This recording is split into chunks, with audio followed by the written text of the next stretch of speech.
back with the Fanema Movie Podcast. You know what episode we're on, G? Damn, sounding like Terrence Howard in here. How's it going, G? I can't believe we made it to episode 10 because, we run a pretty tight ship here, I feel like the costs are pretty low. We're operating, as usual, on this nice foldable aluminum table. But nonetheless, we still have some top-tier content coming. We got some great topics. And are you ready for your random question of the week? Oh, yeah, let me hear it. What do we got? All right. You have a double feature, grindhouse type of picture, similar to the grindhouse picture that Tarantino and Robert Rodriguez put out in, 2008. So, basically, it's like two movies, with some different trailers, and usually genre pictures. You have two directors, not named Quentin Tarantino or Robert Rodriguez, to put together a grindhouse type double feature. What are you choosing? And for reference, in the grindhouse, I hate that I always forget it, but I always forget what Tarantino's movie was called. But it's Kurt Russell, and he was this stunt driver who was actually a serial killer. Yeah. And then Robert Rodriguez, it was Planet Terror, the zombie pick. So my question is, what are your two directors and what kind of movies? Are we choosing David Fincher? I've been thinking about him a lot. Okay, but for what? For Grindhouse, you said? Yeah. I have to make this up? See, Okay. look, I'll give you mine. I just made up right now because I didn't know that I was going to ask this before a minute ago. So I got Eli Roth giving me a slasher movie. That's exactly what I was about to... That's literally what I was going to say. Yeah, exactly. Eli Roth, give me a slasher. And then on the back end of it, because that's what I want to start off with. On the back end, I think that I'm going to have to go with, let's say, what do you got? You got anything else? You got anybody else?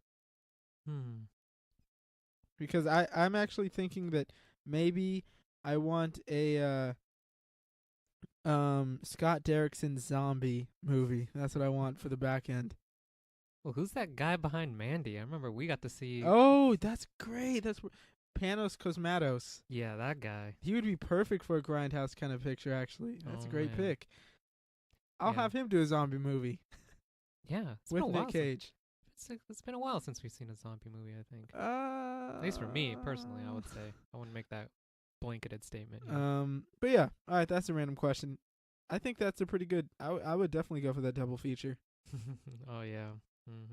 So let's get into the topics, man. We got quite a bit. We've been off for a while, but well, not really. We did our top 10 list last week, which took way longer than I expected, but it was a great episode.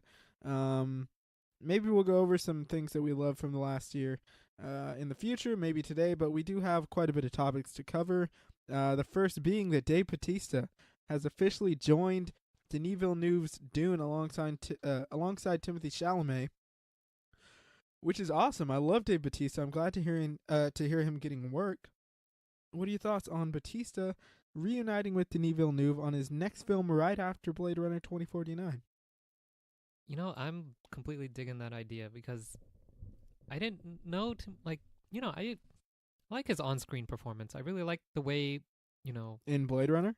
Yeah, especially in Blade Runner. That's the most recent one that favorite role of his, to be honest. Yeah, and you always test me on what his name is. I always forget what his actual name is in the movie, but...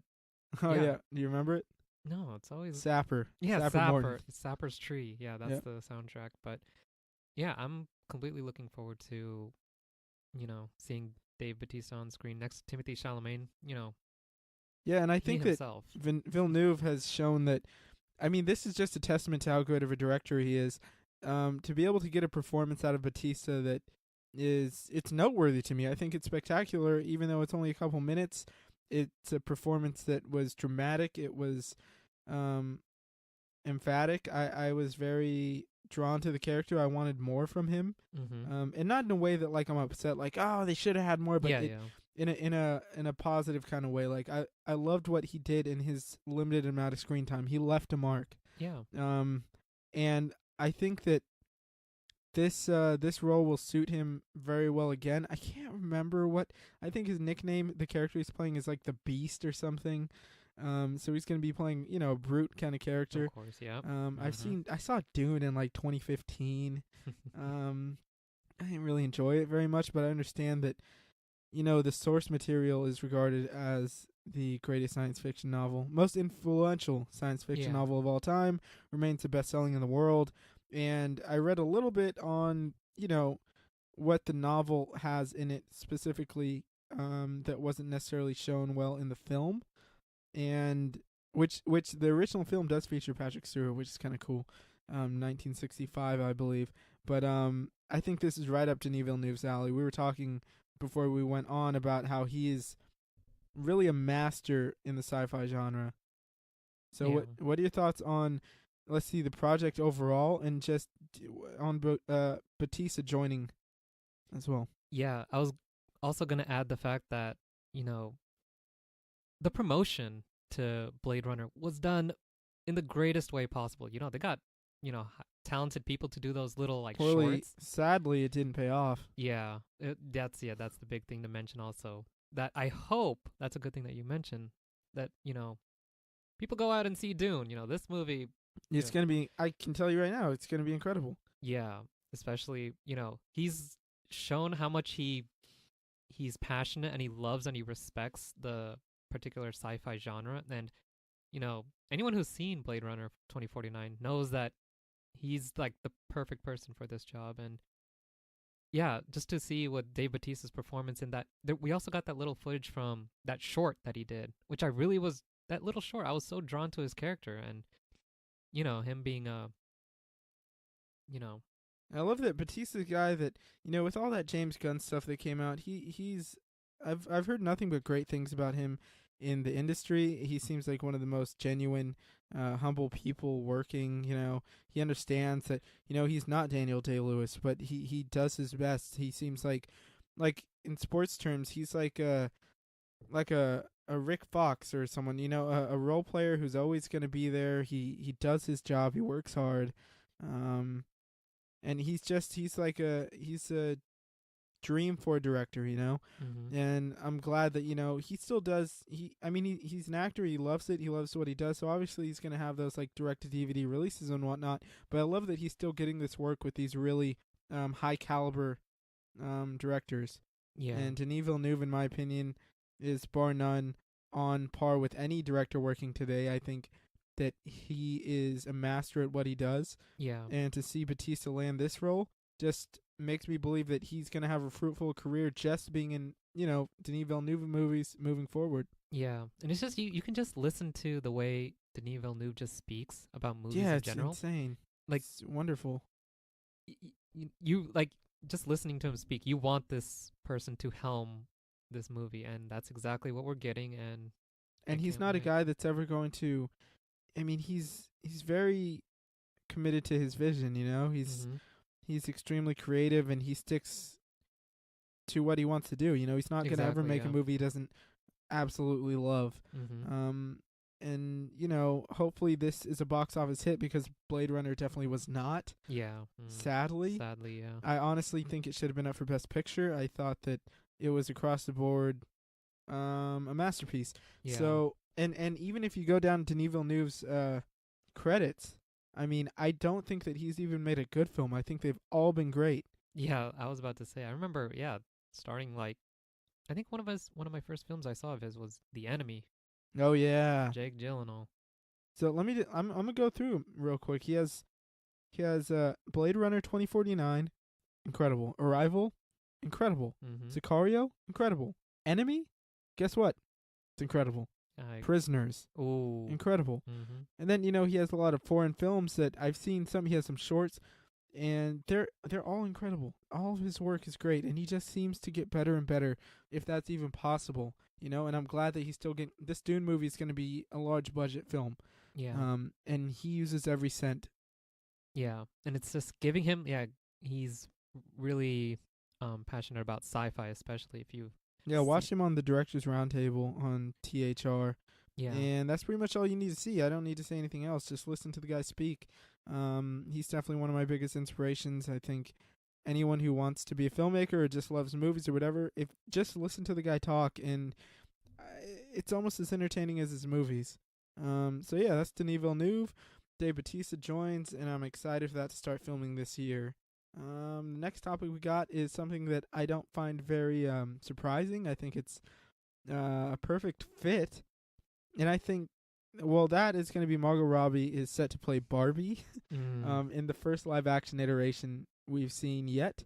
And so initially when I heard that Barbie was getting a movie, I really was not interested. And still, even with Margot Robbie attached, I'm not like getting out of my bed to go see Barbie, you know. But I think that Margot Robbie is someone who she's gotten very involved in the filmmaking process. I guarantee she's going to be added on as a producer of this film. She's producing a lot of things, and I think that she's someone that is going to do whatever she can to make sure that A, it's a good movie we're getting. You know, she's going to do whatever she can. Yeah. And B, that there's actually a story to it, and it's not some, you know, like straight to DVD preteen kind of like lovey-dovey little pretty movie. And yes, we're going to have that, but I think that and this is the thing, I'm not a fan of Amy Schumer, and that's just because I just don't enjoy her work, to be honest. But there was rumblings that she was also in contention to play this role. And with Amy Schumer, what I think we'd get with her is that kind of, I mean, no offense if you're a fan of hers or anything like that, I'm not knocking you, but it just seems like it would have been kind of dumb, you know, dumb humor, kind of forgettable. It's Barbie. But with Margot Robbie, I do think that she will bring more to the character. Oh, no, I wholeheartedly agree with that, especially coming off of her last performance in I, Tonya. Was that her last performance? What was it? Was Terminal, the Terminal or whatever it was that before or after I, Tonya? The Terminal, oh, man. You know what I'm talking about? I think I do have a slight idea of what that could be, but anyway, I'm gonna check. But go ahead, go on.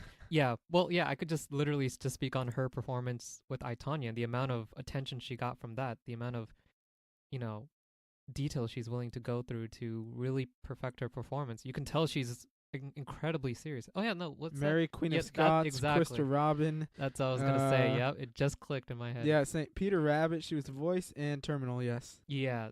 I was gonna literally mention that movie with Saoirse Ronan, but yeah, like you can tell, like she's really, you know, she works hard. She wants to. Another personality who you should listen to on like the Actors on Actors series or any of her interviews, really, especially the ones about I, Tonya.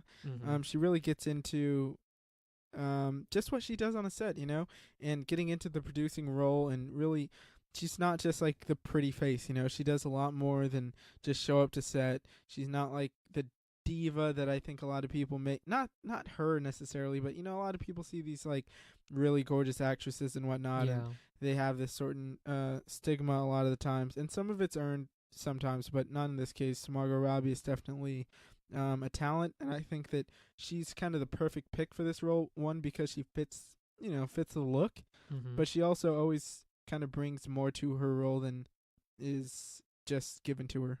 Yeah, and I don't know if there's like any news on the team or the studio behind this. I'm not sure either. Yeah, because I just saw this right before we went on. Yeah, because I was about to say, I think that's the main headline that I think people grasp onto. Yeah, is that they just got Margot Robbie, and on that, although it's not perhaps a movie that's in my wheelhouse. Same. I want it to be good. You know, I just want, I want this movie to be good because it can. They got Margot Robbie there, and she's been proven time and time again to really put in the work and, get the best out of whatever movie she's in. So I can see this Barbie movie going really well. So that leads me into our next topic. Maybe not in the same genre, but the first trailer for Madds Mikkelsen's Netflix film Polar has been released onto the web. It's a revenge picture. He's this retired assassin. They kidnap his neighbor, who he's quite fond of, and, it's killing season, basically. So Madds Mikkelsen looks terrific in this. He looks like Solid Snake, but in the world of John Wick and The Equalizer, kind of, mix-mashed. I love the trailer. Yeah. I just looked into it, and so the director, he has 141 direction credits to his name. Okay, but almost all of these things, they're all like concerts I mean, Metallica concert. We got Oh, wow. Beyonce, Taylor Swift, Interesting. Beyonce again, Taylor Swift again, The Struts, Madonna, and like music videos and the concerts, music videos. It's all music. This guy works. Wow. He works a lot, but there aren't any films that I see. Film, TV. Could be TV, maybe. I think they're music videos. Oh. But we do have a short in 2018 called Here Comes the Change, then a film called Lords of Chaos, which looks pretty dark. It looks like I'm looking at the poster for The Crow. But I'm actually just judging this off of the trailer. Pretty excited, man. Yeah. It looks very colorful. That's exactly what I was going to say. Yeah, colorful would be. And it looks like sort of a music video, which makes sense in this trailer, but that makes in a good way, not in like a Suicide Squad kind of way.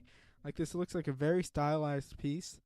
And yeah, I'm pretty excited. What do you think? You going to be watching it on January 25th or sometime around then? I'm a huge fan of Madds Mikkelsen. Same. And seeing what I saw in that trailer, I was like completely sold. And I think, yeah, this is something I'll definitely be checking out because it's just. It looks like Solid Snake. Yeah, from some of the shots that I saw, I can see that this is going to be a movie that I'll definitely be tuning into. Yeah, it looks intense. It looks like it could be one of those like cult classic kind of movies. From my point of view. Mm-hmm. Madds Mikkelsen looks great. Vanessa Hudgens looks like she might be able to give us a nice performance in here, which is it's cool to see. See her doing something different than she did like that DC superhero show where it was like the cleanup crew or whatever. They worked in an office with the DC world going on around them, which didn't last more than a season.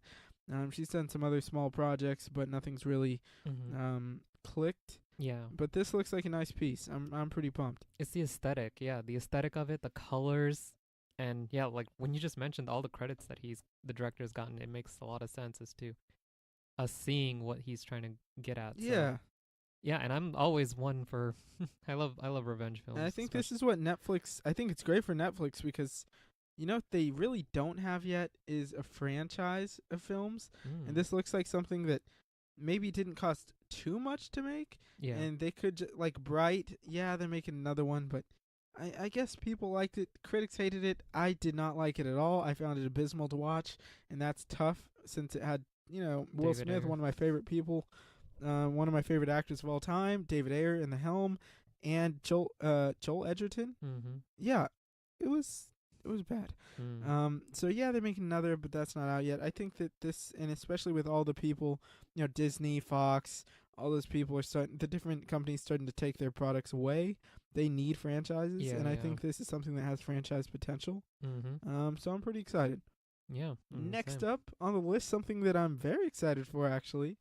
Bad Boys 3, Bad Boys for Life has officially began production. Will Smith is pretty much leading the charge on his Instagram. He posted a picture, and then today he posted another video just joking around in Martin Lawrence's office, apparently. But, look, I'm not a Michael Bay fan. That's clear. To be clear. I grew up loving these Bad Boys movies, though. They're a guilty movie pleasure of mine, and I think for a lot of people.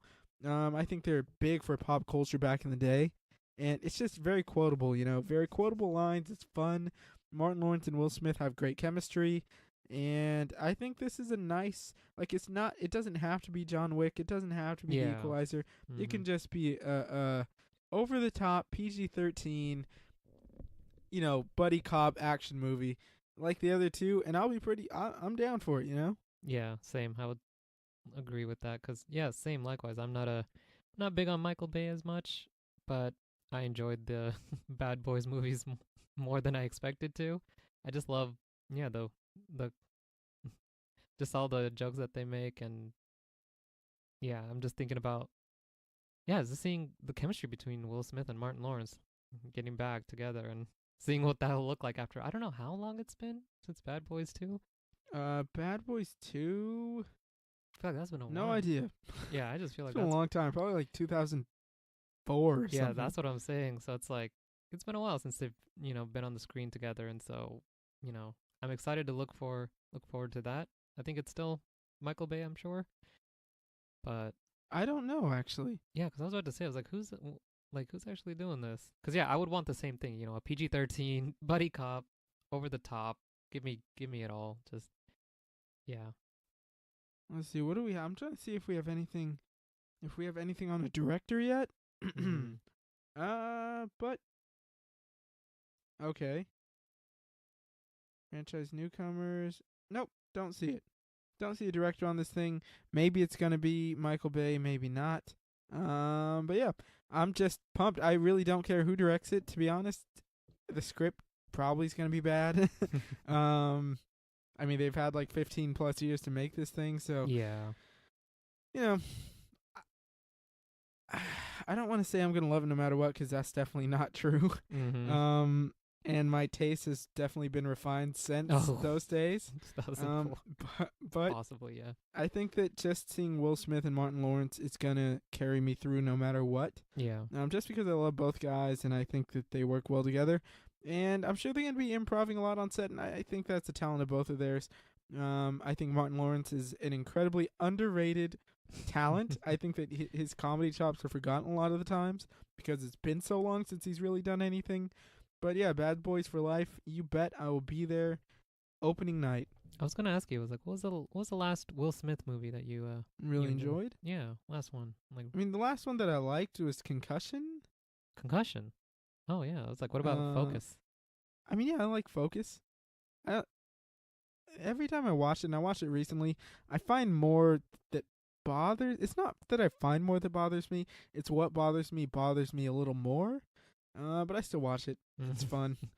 But it's not, You still have yet to see Collateral Beauty, I think. No, I have seen Collateral Beauty. Oh yeah. Sadly. It's not the worst watch, to be Yeah. honest. It's just Sure, it just fell short.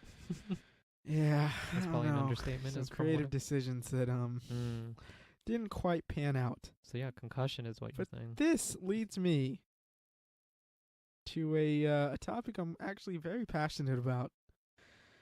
Not in a positive way, but that is that Venom, unsurprisingly, has been greenlit for a sequel officially, and they have hired Kelly Marcel, the original screenwriter, to pen the next script, which, for me, is about the worst news I could have possibly heard, because I thought the screenplay was hands down the weakest part of the weak film that Venom was. I am unapologetic in my dislike of the film. I think that not everything in it's bad. I think Tom Hardy is great, and I think that he and Venom have a pretty entertaining relationship, but one of the best actresses, best people working today, Michelle Williams. Michelle Williams, completely wasted in the film. Riz Ahmed, Oh wasted. yeah. It's a joke. The CG at some points was good. Ooh. At some points was a Snapchat filter, and it was terrible. And we cannot And excuse the egregious script. yeah, that's what my point exactly. There are points in this script. Let me pull out a line. So that's his kryptonite? This is a Marvel film, people. I don't understand how anybody lets that slide. That goes from the screen, because that's not an improvised kind of line. That line goes from the screenwriters, Kelly Marcel, who they rehired, Yeah. to the script supervisor on the day, the director, the actors. Nobody was like, you know what, guys? Maybe, just maybe we should change this line. Or get rid Because- of it. Yeah, I mean, you could, just rework it, I wouldn't have bat an eye if, so that's his weakness. That's how we defeat him. Yeah. You don't. That's his kryptonite? Stop. Yeah. Stop. And if we're in for another movie of this, I'm sorry. I think that Sony, whoever's running that ship, I don't know how they still have a job, because they make these impulse decisions. I mean, I don't know how you can. Yes, Venom made a lot of money, Oh. but even so, when they announced this, look at all the reactions. People were like, I really like this movie, Yeah, but yeah. this script is really bad. Mhm. The writing's everybody knows the script is bad. So if this is what you're announcing with, it's like, okay, we're making a new film.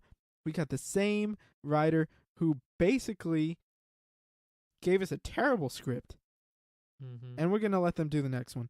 I guarantee you the box office returns will not be as big. Yeah. You will not have as many repeat viewings. You will not have as many people curious. And I think that a lot of the box office receipts were curiosity. You're not going to have that in the second time if you have the same people working on it. All the people before who didn't like it are still not going to like this one. They're not even going to go. Yeah. It's just, it's like literally you hit, all the points basically. It's just, I just can't, see this, having the same results. That's a big thing. And Venom did not, have their own, I don't know about the competition that Venom faced when it first released. None. So I'm like, that sort of gave it the upper hand as well. But yeah, it's just, I'm worried about that. It hurts me, man. I'm worried about the talent. Especially with the end credit scene. If you haven't seen it, I forget. There's something, it was egregious. And that's not the writer's fault there. Yeah. That's direction and costume design, I guess. Oh, that was not good. But you know what? It's also the screenwriter because they wrote his... All right, there's a lot wrong with Venom. I could do an hour on it if you'd like. Maybe we'll do that. Maybe I'll do that tomorrow when I'm alone and I'm just bored. I might do... No, that's not true. I don't like doing that. One could only hope that they, they really listen to... Because there's plenty of them. There's plenty of criticism out there of the movies, and hopefully they listen to that and look, I'm not going to complete, okay, I'm very, very, very unamused by this decision to bring back that screenwriter, because what I would have done is I would have said, okay, we got lucky here that people seem to rally around this film. Yeah. We understand the script is not good. Mm-hmm. So what we have a chance to do is improve where we were lacking in the first. Hire a new screenwriter, please. I would hire a new screenwriter. I'd keep, the talent in place, whatever. But that screenplay was terrible. Like the biggest thing that I think that's just coming up right now is the way they set up Riot. Yep. And how awful. How unimpressed I was. And I was like, this... Yeah, and like we saw, it was just a mess on the screen. And the thing is, it's not like it was just poor dialogue, because don't get me wrong, it was poor dialogue. But it was also the story in general. Yeah. And the rules. Ooh. They did not make any sense. Yeah, yeah. The rules of the film didn't make sense. How the symbiotes could transfer to one person to another did not make any sense. Yeah. Small spoiler here, but they're in the lab, and it's like, that's big. If they're not completely compatible, they kill the host. Yeah. And they kept bringing people in. Host was dying. But when they're outside in a non-controlled environment, they're just going back and forth. Now Venom's going to be in a dog. Now he's going to be in this woman. Now he's going to be... I'm surprised he didn't transfer into a plant. It's ridiculous. Yeah. You have to listen to that, what has just been said. That's extremely egregious. It's hard to watch. Exactly. And I get it. If you didn't pick up on that, I get it, but if you watch Venom again and you think about that and how the rules of the world make zero sense, and Venom naming himself, and just things don't make sense, all right? Yeah. The bottom line is, this is bad news, in my opinion, and I'm not very amused to see Venom 2 in a couple years. Am I going to see it? I'm sure I will. Hopefully at that point, dreams come true and I'm seeing it for free. You think we'll hear that soundtrack? Huh? You think we'll hear that song at the end? All right. This is a hard episode, man. Next, we have the Golden Globes. Ooh, I feel Did you watch that stink show? Oh, I saw a couple of awards being given out. Look, there's a few good things. Christian Bale was awesome. Oh, of course. Oh, his speech. Glenn Close, great. Mm-hmm. There was another good speech. I can't remember who it was. I watched it this morning. Again, either way, look. Sandra Oh, yeah, okay. The nominations are absurd. For anything specific. Yeah, look. Green Book nominated, and it won, I believe, for Best Comedy or Musical? No, it didn't. What did win? For Best Comedy or Musical? I think that's Bohemian Rhapsody did. No, was it? I think it did. What won Best Drama? I thought that was Bohemian. Yeah, drama. Yeah, because I'll look it up. Musical or comedy? What could have possibly been for musical or comedy? Because I'm like, yeah, Bohemian Rhapsody. I think, Bohemian Rhapsody probably did win for drama, but yeah. That show, yeah. All right, so Christian Bale won for Best Actor in a Musical or Comedy. Oh yeah. Very much so. Sure. Mahershala Ali, Supporting Actor. Yeah. I loved him, but I would have definitely gave it to Timothée Chalamet, who was in a movie that I didn't even love I didn't love it. It frustrated me a lot, and I think it's grown on me. But what he did in Beautiful Boy was, I think, the best performance I've seen all year, hands down, just in general, personally. Rami Malek won for Best Actor in a Motion Picture. Oh, okay, yeah. Close. I probably would have cast my vote for Bradley Cooper, to be honest, just personally, even though I love both films. I love both performances. I'm not upset about it. Deserving. Bohemian Rhapsody, yes, Best Drama. Yeah. Out of all the other ones? There's it was Black Panther, Black Klansman, A Star Is Born, and If Beale Street Could Talk. Ooh. Here's the thing. There's no way it gets nominated for the Oscars.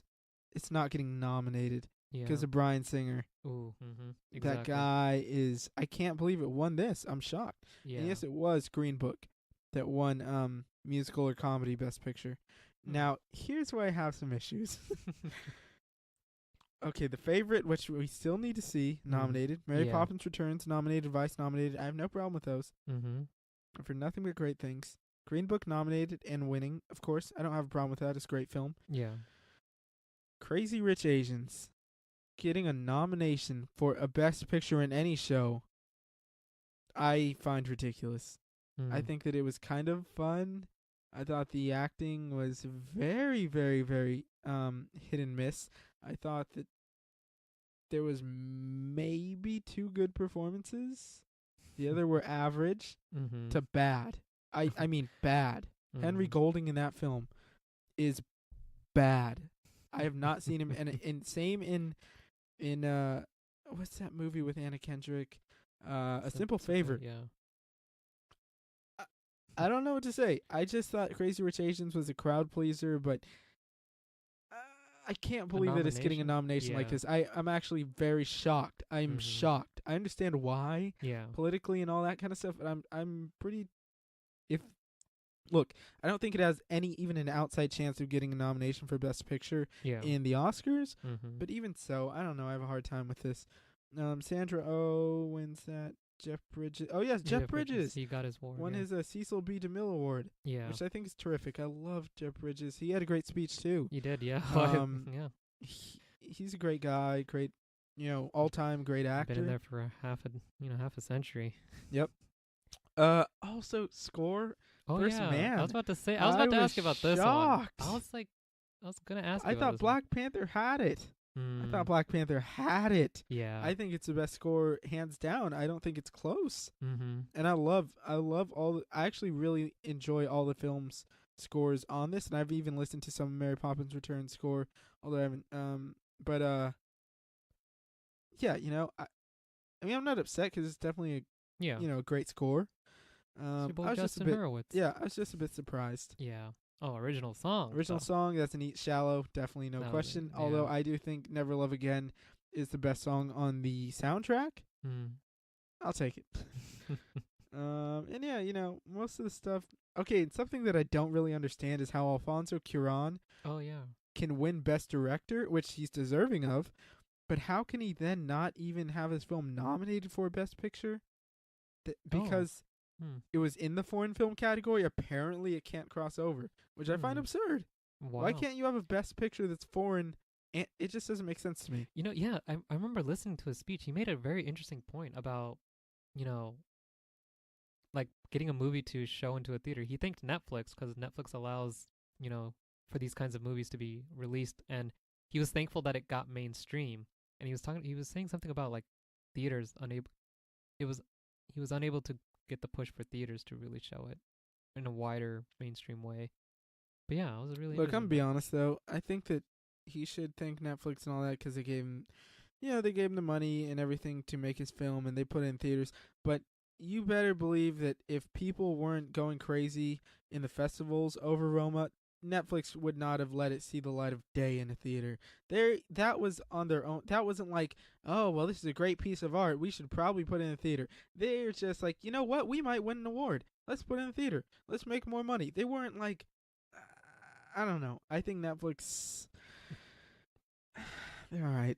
Yeah, Yeah, it's a nice speech. that is an interesting point that it didn't get. You got the best director, but his film's not Yeah, even. why couldn't it be nominated? Yeah, that is very And interesting. Roma's a movie that I don't love. I think Mhm. Alfonso Cuarón is one of my. And I say this about a lot of people. I get it. Every show I'm saying it about someone else.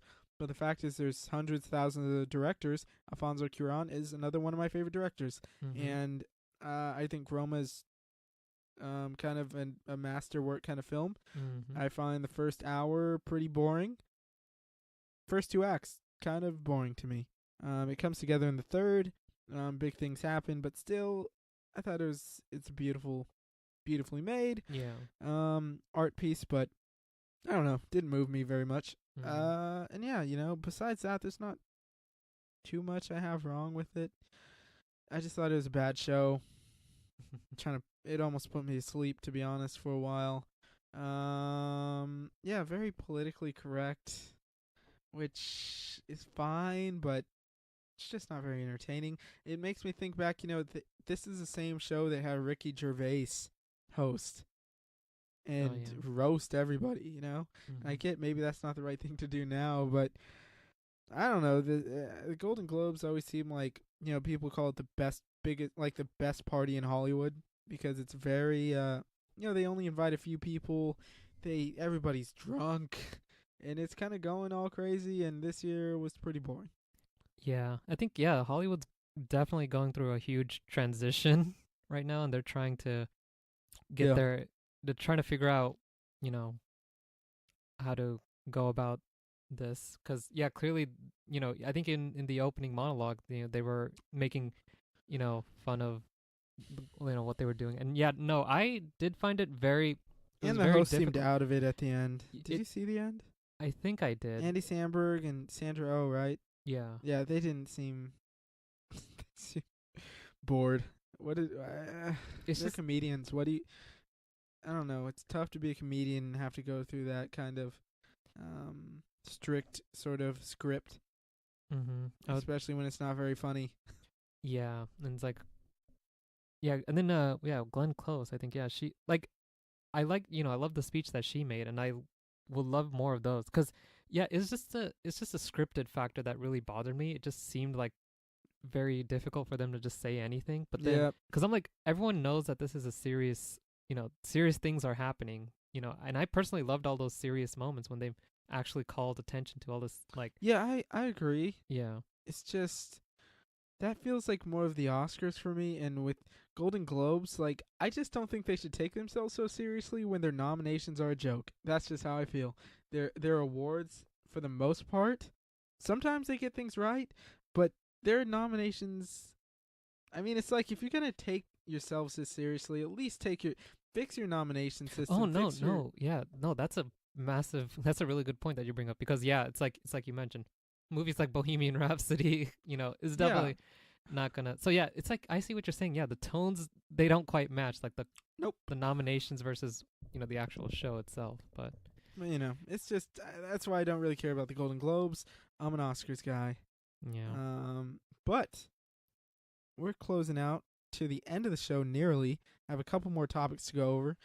Well, really two things. Before we get to, I'm actually going to rearrange it a little. Huge news that I almost forgot about. I don't know how. I've been thinking about it all the last 2 days. Something you brought up before we got on. The Batman film is apparently slotted to begin filming in November 2019. I don't believe it until I see Matt Reeves post a picture of the camera rolling. They got the clapper, Batman, rolling cameras. I will not believe it, but I hope, please, I will become a praying man to see this film made. Matt Reeves is terrific. If he's planning out a trilogy, we've seen what he can do from the Planet of the Apes, and if he gets to start it from film 1 and continue 2 and 3, I'll be ecstatic. Now, what do I want? I want Ben Affleck. I want Ben Affleck. If they go younger, that's okay with me. But you know what? I have two things that I want. That'd be either Ben Affleck or Jake Gyllenhaal. One of them needs to be Batman in my personal hopes and dreams. Mm. And I'm sure I'll be happy with whatever Matt Matt Reeves gives us. But I guess this is somewhat exciting. I'm a little fatigued with it all, to be honest, at this point. But Walter Hamada, he's taken over, and this is really. It seems like he's putting pieces in place. With this being announced, I don't think anything's fallen apart under Hamada yet, who's in charge of all the DC film stuff. So now that this is under his direction, I do believe that it will happen. Yeah. And First draft of the script is put in. Maybe the second, who knows? Maybe it's near finished. I'm sure they're polishing it over still, figuring out all of their behind the scenes woes. Yeah. And it's we still can't escape. It's like you mentioned that thing that we still can't escape that whole thing about DC. Like we're waiting until we see photographic evidence of this thing beginning production. Yeah, I need to see a still of Batman. Because we just can't be extremely excited right now because there's always been news in the DC world where things begin to fall apart. But yeah, same. I'm completely excited. Wonder who if Ben Affleck will return and. Seeing the successes of, especially, I mean, we cannot talk about, the success that Aquaman has had now. It's reaching it's going to definitely reach $1 billion if it hasn't already. I think it has maybe, but, they've been, making really good DC movies lately with Wonder Woman and Aquaman. And so it's like, and it's like and I loved, I think, Perry Nemiroff said this in Collider that have DC they got a good thing going right now. Like just focus on making the movie itself a really good one. Don't worry about trying to mix and match characters just yet, or trying to bring bring other characters together. Just focus on just the movie itself and making it the best you can. And so far, that's been great with Wonder Woman and Aquaman. But the thing is, I love that, but I don't think that has anything to do with Hamada because James Wan was working on this long before he was in charge of DC. Oh, yeah, that whole thing, yeah. And it was pretty much done before he got hired on. So I think really we won't be able to see any of this until maybe Shazam. Anything that Hamada's really put forward. Oh, yeah. And I'm a bit wavered when it comes to Shazam. I don't know how to feel about it. I'm just gonna go in and I don't know. I think it's the right direction to take a Shazam movie. Yeah. Just not my favorite character. I think he's fine. I think it's sort of interesting. But it's not a character that's ever really appealed to me. So we'll see. Hopefully I'm rooting for the team. I like David F. Sandberg a lot. I like his story and all that kind of stuff. I mean, Batman is my favorite superhero of all time, and that has never changed. So I am crossing my fingers. And that leads me to our next and our last topic, and that is our most anticipated films of 2019. And we're going to do our top 5 in order, although my 4 and 5 are really shaky. I have a long list. And I have a really hard time narrowing it down to 5. My top 3 are set in stone. And then it gets shaky after that. But if you want, I will go first. Actually, we can start out with our number 5 each. Mine at this exact moment is the Joker. The Joker is my number 5. Just being able to see Joaquin Phoenix, another guy similar to Heath Ledger in a way that they go really deep. Well, Heath Ledger, not always, he started with Joker really going deep, but Joaquin's a guy who his career has been built on really digging into character. Yeah. He really, really, really, adds a lot to his characters. He always puts a unique spin on anything he does. And he's one of the most talented people working. If you look at his filmography, he never takes anything that is... All of his work he takes is always something interesting and provocative. Love the Sisters Brothers. Yeah, Sister Brothers. But I'm saying, he doesn't do anything safe necessarily. He doesn't do anything that's like a easy choice, Yeah. He takes very interesting films. I'll say that. Yeah. So, what's your number 5? I was just thinking about this. I think for me, number 5 for me would have to be Spider-Man: Far From Home. Far From Home, yes, sir. Yeah, just in the sense of, I really enjoyed Homecoming. I love it as well. I love the feel, just the my favorite Spider-Man movie. The feel of it is just so.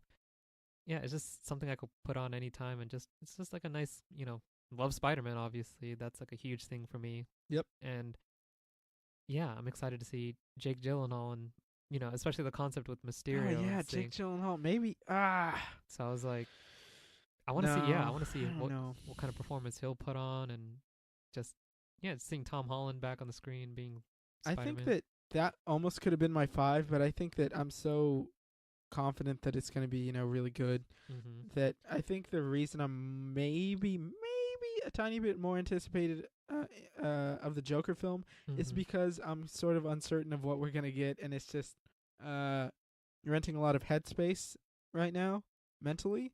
Yeah. But I'm incredibly excited about Spider-Man as well. But with that, I'm going down to my number 4, and that is none other than Wonder Woman 1984. I have an obsession with Wonder Woman, the film. I've watched it. I want to be clear with that. I have a slight obsession with the film. I think that I have a lot of emotional attachment to it. Yeah. And that's because of a lot of things. It's because of Gal Gadot. I find her portrayal of Wonder Woman is just very I don't know what the way to describe it is, but it's very comforting to me. Right, hats off to Patty Jenkins. Yeah, hats off to Patty Jenkins, but it's the score, it's a musical cues, and it's Steve Trevor and the love story in it. That's why I'm very but there's one nervous thing about this movie. I was about to say, that's one thing that's But it's building anticipation. My nerves are building anticipation because I have such an attachment to the way that film ended with Steve Trevor and Wonder Woman specifically. Yeah. And if he shows up for real in 1984, I'm going to be kind of hurt. Yeah. And not because that film broke my heart. Wonder Woman broke my heart with how the love story sort of met its climax. To say the least, yeah. And I was really attached to it. Yeah. I love it. I love how her relationship builds and grows with Steve Trevor until, I'm sorry if you haven't seen Wonder Woman, I don't know what to say. When he goes up and his line that says, you can save the world. No, he says, I can save the day, you can save the world. That broke me, man. I love it. Every day when I take a shower, I listen to Hell Hath No Wrath. Oh, I listened to it today. I listened to it yesterday and the day before. Wow. And as long as I can remember, it's very emotional. No Man's Land gets me every time. I will sit here in my dark bedroom and just smile, watching that You're No letting Man's these Land people know. scene. I'm just being honest. And so all of that, with Patty Jenkins pretty much having the free reign to do whatever she wants, I'm incredibly excited. Man. So that's why Wonder Woman is my number 4. Go ahead, G. What do you got? Now, for me, is one that you've just mentioned recently that you've had a tough time. You wanted to put this movie in your list, but you had a tough time. For me, it's How to Train Your Dragon 3. Yeah, see? Yeah, same. It's because I know for a fact that this is the end to the trilogy. This is I've extremely enjoyed the first 2. I'm trying to think of animation franchises. What's my favorite? I mean, Toy Story obviously has a pretty good grip. I think Toy Story probably is it's number 1, probably. Yeah. But number 2 is, and especially if this sticks the landing here, it may be How to Train Your Dragon. Yeah. Maybe my second favorite animation franchise. Did I say horror? No, I think you said animation. Okay. Yeah. Because, it's the, bringing the score back. The score is always memorable. The story is just great. And you already know that, this one's going to mess you up. It's going to tug at your heartstrings. I know. The last one. And it's a children's, animated film franchise, but they're not afraid to throw some gut punches at you. Yeah. And so I'm, extremely invested in all the characters, as I've always loved, and I'm really looking forward to. And the crazy thing is, like with Toy Story, okay, so we saw Toy Story 2, then years later Toy Story 3 comes out. When I saw that, I was like, oh, Toy Story 3 is going to be awesome. I did not expect to be put through that emotional whirlwind that I was in Toy Story 3. Yeah. The difference is seeing How to Train Your Dragon 2. Oh. Now, knowing what happens in that film, I am very nervous going into How to Train Your Dragon 3. I don't know what's going to happen. and I don't know who's going to make it out, which Yeah, is kind of dark for an animated franchise, but it's the truth. exactly. And so that's why, yeah, There's going to be some big emotional moments for sure. that one's for me is number 4 right there. Number 3 right here. Wait, wasn't that your number 3? Or was that your number 4? Number 4? Oh, no, that was your 'cause number you're 4. doing number All right, my 3. number 3 is, and these 3 are easily in their places. Once upon a time in Hollywood, the next film by Quentin Tarantino, his 9th film. It is about a aging. First, it's led by Leonardo DiCaprio, who plays an aging Western star. And I think, when does it play? I don't know when the Manson murders take place, but takes place whenever that happened. He and his stunt double, played by Brad Pitt, are sort of trying to get along in Hollywood. You know, they're trying to keep working, trying to move their careers forward. And Margot Robbie is in it. She plays Sharon Tate, who's going to be their neighbor. And the Manson murders are going to be a backdrop to it. Now, my question is, we know Tarantino has a history of messing with, history. Yeah. Is Sharon Tate going to murder Charles Manson? What's going to go on here? Because I know it's not going to happen exactly as it did historically. Yeah.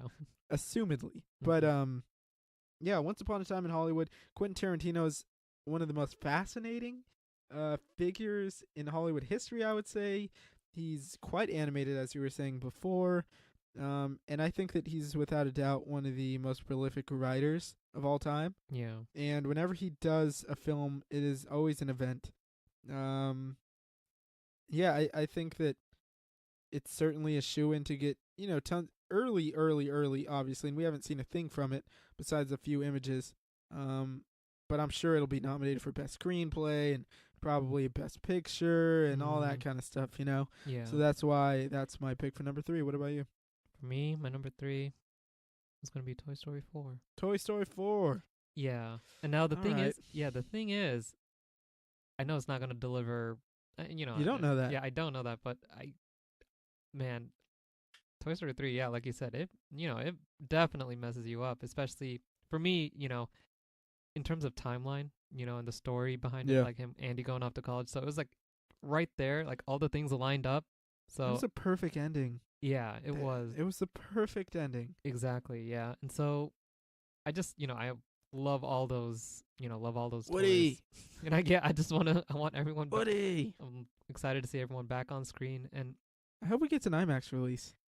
Oh, yeah. And it's like, I'm just excited to see, the story behind it. And, we were talking about, what could potentially be the story. That was a great conversation. I enjoyed that one, actually. Yeah, and it's like, what could be a toy? What's considered a toy? I think it could comment on society now, and as far as kids go. Yeah. And what is a toy? Yeah, and I think that can be subtext for, a bigger question. But yeah, I think that's a great pick, man. I can't wait for Toy Story 4 either. I do think our number 2 and number 1 are the same. Yeah. Those were the easiest things I ever had to pick in my life, actually. Yep. Number 2 is, for both of us, Avengers 4, Avengers Endgame. Yeah. For obvious reasons, we're both very attached to the MCU. The last 10 years of our lives have been very influenced by Marvel Cinematic Universe. I can't tell you how many times I went out at 9, 10 a.m. to wait for a 7 p.m. showing at the IMAX theater. Oh, yeah. And it was never tough to do. Yeah. I love the films. I don't think that there's been one that I didn't pretty much love since Guardians 2, and even that has grown on me over time. Avengers Endgame is, I would say, one of the reasons I'm still here. Oh, yeah, that's what we talk about. Yeah, there's a very select few movies that allow us to make such statements, and I wholeheartedly agree. I could not leave this earth without seeing Avengers Endgame. Yeah, like you have to know what happens in that movie, and yeah, just, we just got that teaser, and we couldn't, we were just losing it, like. I was so mad. I was at work, and I couldn't just watch it all day long. I wanted to call out, to be honest. I'm serious. I wanted to call out. Yeah, and so, yeah, and like we said, this is one of the first times where, in Infinity War, you sort of knew where it was going, and you sort of knew what was going to happen. This one I have no idea. Exactly, and that's the major thing. Like, you don't know who's going to make it out. We don't know how things are going to be resolved. Who is Thanos even the villain? Yeah. Or how are we going to what? I have no idea. Exactly. Infinity War, I knew. Yeah. Pretty much, more or less. I did not know everything that was going to happen, but I more or less had an idea of how this was going to end. Exactly. In Endgame, no idea. Yeah, and I remember, the Russo brothers recently, I think they talked about, like, oh yeah, the title of the next movie has always been in the. Yeah, that's not surprising to me though. Same. Like, right, even when I watched that movie and when I heard that line, I was like, this line is sticking out to me a little bit. Like, Yep. But yeah, definitely for me, that's my number 2 as well. Avengers Endgame. You know what's funny though?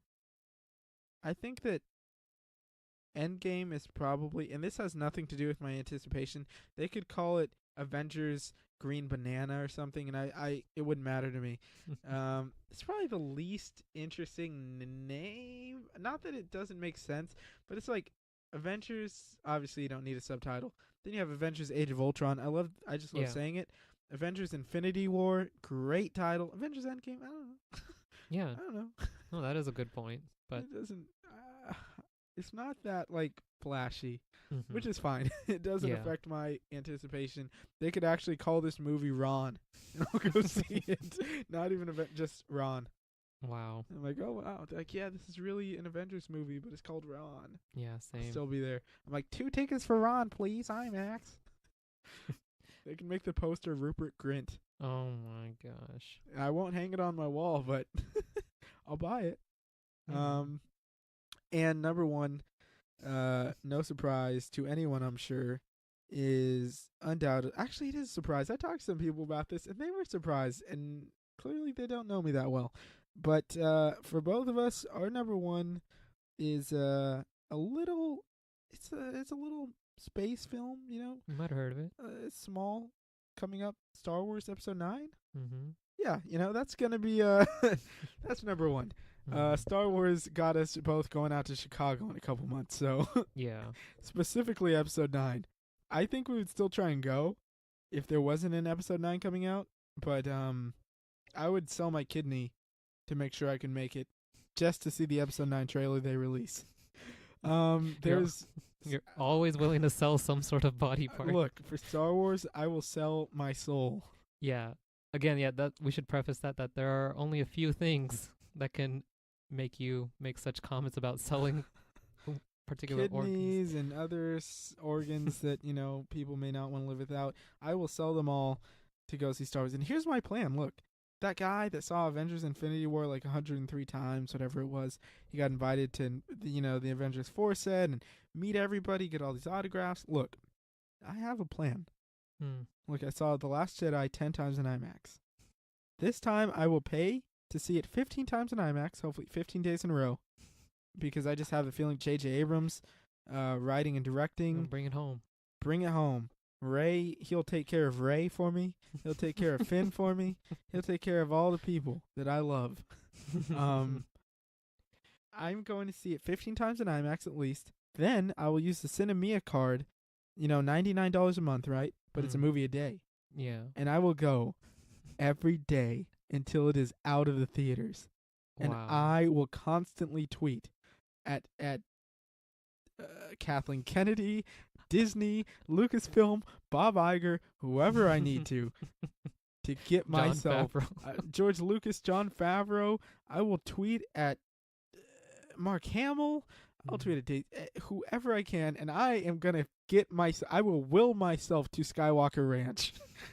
All right? So that's my goal. I hope you guys can help us out in this. I'm not kidding. That's a goal. That's definitely plausible, That'll definitely draw some attention. It will. I don't know too many people who'll be doing that. I know.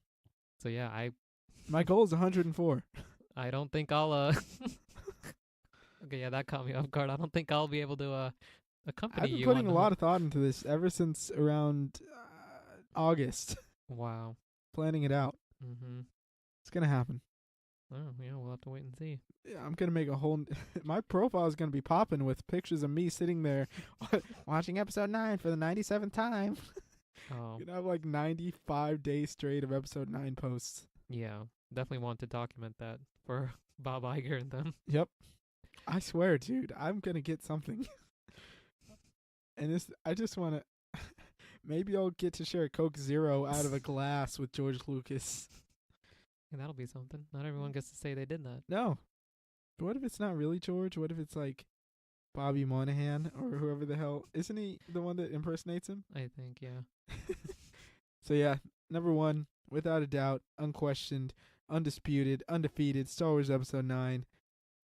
We will be bringing some content from Star Wars Celebration in April. I'm hoping to interview some people. Maybe, whoever I can. Mm-hmm. Actors if possible, past actors, production people, set design people, whoever's willing to speak, I will speak to them. Oh yeah. And that's episode 10, the real episode 10. I don't know how many times I've said it's been episode 10, but this is actually it. Yeah, this one's the one. This one's the one. You want to sign off for us, G?